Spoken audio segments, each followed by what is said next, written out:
we are going to hear from Katie Steward, and she is Executive Director for Environment, Transport and Infrastructure at our sponsors, Surrey County Council. Katie. Okay.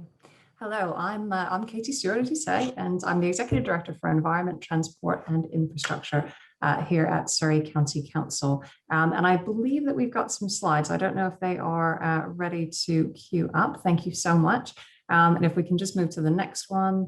Just to say, we are really, really excited to be the headline sponsor for the first annual Crest Business Sustainability Awards. It is absolutely fantastic to hear about so many incredible businesses that are working hard to address climate change, with particular congratulations to the many finalists. Surrey County Council is really proud to sponsor the event because it does align so closely to our ambitions for a greener future for the whole of the county. And today we really want to recognize the important role that businesses have to play in achieving that ambition and certainly being leaders for change. So the shared ambition of our 12 local authorities across the county, and this is very much a partnership between the county and our districts and boroughs, as well as all of you, is that our residents will live in clean, safe, green communities where people and organizations, and we stress organizations in this case, embrace their environmental responsibilities. Following our declaration of a climate emergency in July 2019, last year we published our climate change strategy. So if we just move to the next slide, please. This sets out our twin goals to be carbon net zero as an organization by 2030 and as a county by 2050, in line with the UK's commitment. So this is our collective commitment to tackle climate change. Now, as a council, we are really ambitious and we are working hard to reduce our own organizational emissions. But I have to say that target alone is tough enough. But then when you think about the longer term target of being carbon net zero by 2050, it is going to require nothing short of a revolution in how we live, in how we work, and how we play in our communities. And it absolutely cannot be achieved in isolation. So all of us, organizations, businesses, residents need to work together if we are to succeed. So if you can move me on to the next slide, please. Our strategy sets out targets for emissions reductions in 8 key sectors, from housing to transport to industry. And all of these are absolutely essential in our view. Each sector has its own roadmap for reducing emissions and what we think is going to have to be achieved in those areas. And they all need to be achieved to meet our overall goals. No doubt some are going to be easier than others. And I can personally say that because I also look after highways, and transport actually emits 46% of our overall emissions, but industry does have a big part to play in this. So if we move to the next slide, please.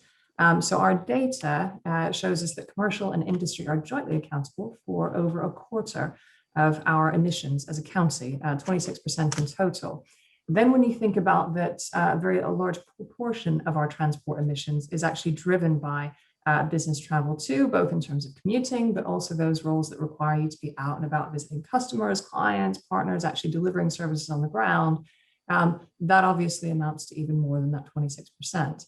Now, the pandemic has obviously helped us all really to think differently about how we do business, but we need to use that opportunity.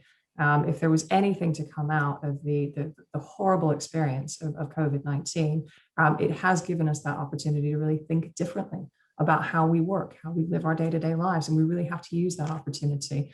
And I would definitely encourage you all to think about how you as businesses can improve your environmental credentials and reduce your emissions. It's a golden opportunity to do that. Let's not lose that opportunity. So if we move to the next slide, please. We know that we can't achieve all of this in isolation. So one of the things that certainly keeps me up at night is our commitment to becoming net zero.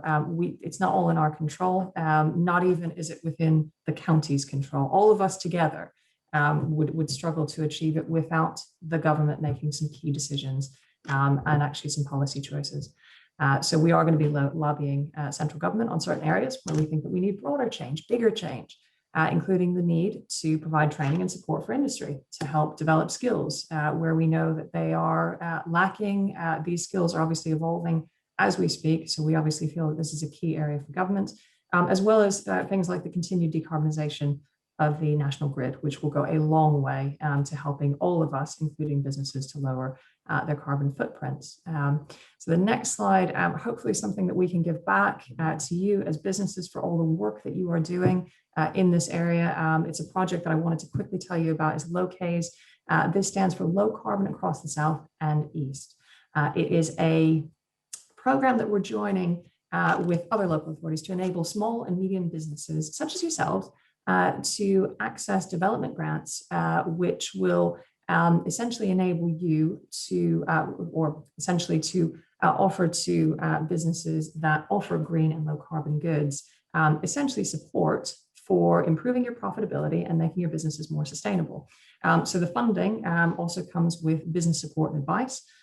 So if you do need help figuring out what you need to do to become more sustainable as businesses, that support is certainly there available. So it's funding of up to £10,000, which is obviously significant. The program has not launched yet, but it will be soon. And I would absolutely invite you to sign up to our newsletter so that you can get more information on how to apply when it's available. There's details on how to do this in the awards brochure, along with the QR code and a link to our website, so you can sign up. But finally, I just want to acknowledge that it has been an incredibly tough year for all of us, but for businesses and for your customers as well. As a council, we see economic recovery as absolutely essential, but it absolutely must be a green recovery. So if I can bring us on to the final slide, thank you very much. And thank you for all of you that have attended today, both in person and virtually. And thank you to all of our entrants. And most importantly, good luck to all of our finalists. Thank you.